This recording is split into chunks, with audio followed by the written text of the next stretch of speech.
Africa Media Live TV. Kindly subscribe to our YouTube channel to get updated on the trending gist, latest news all over the world. Like our page, subscribe, and share with friends. Thank you.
Olori Omoba Akile Ijebu.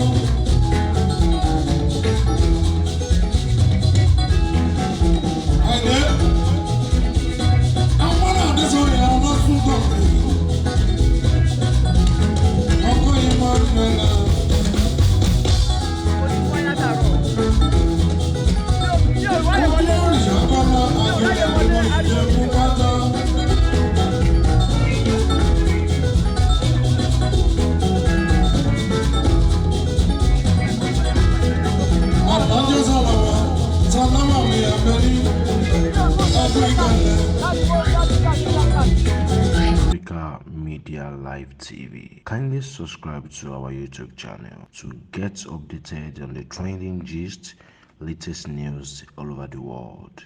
Like our page, subscribe, and share with friends. Thank you.